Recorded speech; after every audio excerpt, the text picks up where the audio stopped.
Go.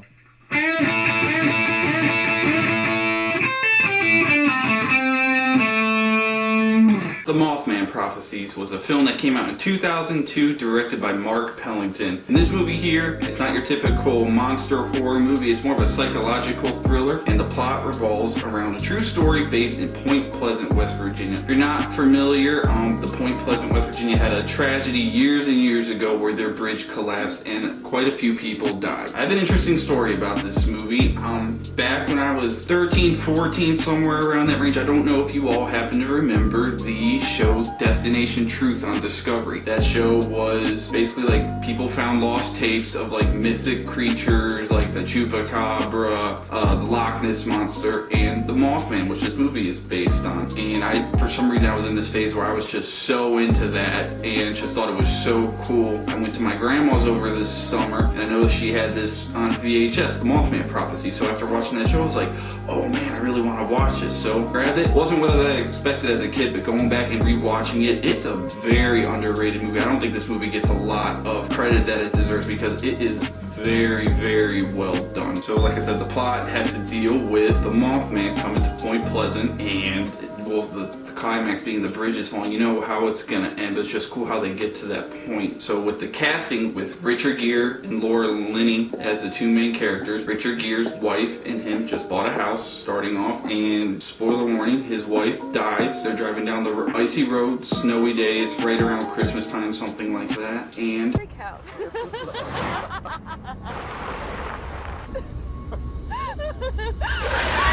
she's driving and she sees the Mothman, boom, appear in her face, runs off the road, whacks her head against her windshield, and she goes in the hospital, and turns out she has a very rare tumor. And with this tumor, the doctor says she causes hallucinations and things. And while Richard Gere's in the hospital talking to her, she asks him, you didn't see it, did you? And you can tell he's kind of like, what are you talking about? No, I didn't see it. And what this movie does is it makes you question what's reality and what's not throughout the whole movie. And that's very cool. Mark Pellington did an amazing job. When Richard Gere goes back to investigate the crash site to see what his wife is talking about, there's a road construction with two red eyes, and she had drew pictures of what the Mothman looked like, had two red eyes. And so Richard Gere's like, is that what my wife saw? Are those red eyes? And what Mark does through this movie is just awesome. Throughout the movie, the color red is in pretty much transition to transition, making you question, is that the Mothman, or is that, you know, just like a neon sign off in the background? I thought he did a fantastic job doing that. Like I said, this movie's not your typical horror movie. There is a monster, you know, the Mothman, what people believe is a monster, but it doesn't focus on the monster. Say like Jaws or something like that. It's all about the monster. You can't wait to see the monster. What this movie does is very different. It's more like a investigation story. Like, what is this thing? Why is it showing up in this area and all these people? Why is it affecting some of these people? And that's what makes the movie very good, because early 2000s CGI wasn't very good, if you can imagine. So what they did is they tried not to show the monster too much. They did this very cool thing with camera shots where you're up top going through the town of Point Pleasant and kind of feel like you're the Mothman, like you're flying through looking at everybody. It gives you a very, very eerie feeling, like Richard Gere's always being watched. It feels like you're being watched. And when he goes and investigates these witnesses' stories, it's from the point of view of the Mothman, and it's just very cool. It's very unsettling. It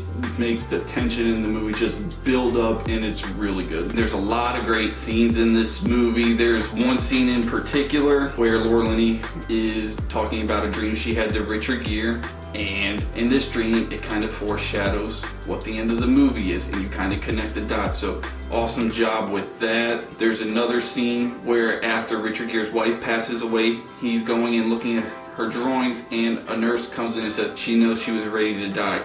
He's like, what do you mean? He's like, she drew a bunch of angels. And Richard Gere's looking at the papers. They're not angels that she drew. She drew what she believed to be the Mothman, what it saw. So very unsettling, very good tension building scenes. And then the scenes where the Mothman comes into play are very cool. And what the Mothman is, I'll just give you a brief description. They're like entities throughout history that people have seen. And what they do is people think they're prophets. They don't prophesize, you know, like Jesus coming back or anything. What they do is they prophesize a disaster that will happen. And so there's one scene where this guy's talking to Richard Gere, and he's saying that like the sink was talking to him or something. And the Mothman is saying, don't be afraid, Denver Denver, 99 dead. And you're just like, well, that just sounds like a bunch of gibberish. Then it cuts to a news channel where Richard Gere's in the restaurant with the guy, and there's a flight in Denver that went down and 99 people died. So you start connecting the dots, and Richard Gere's like, oh man, every time this guy says something bad happens. So it just, that like cat and mouse game trying to figure out what's going on, it's just so well done. It's really fun to watch. And the biggest thing, I even noticed this when I was a little kid, it's very, very cool. There is a scene right around the 1 hour, 18 minute mark. Richard Gere, there's symbolism in this scene, is boiling a pot of tea. And it's pretty funny.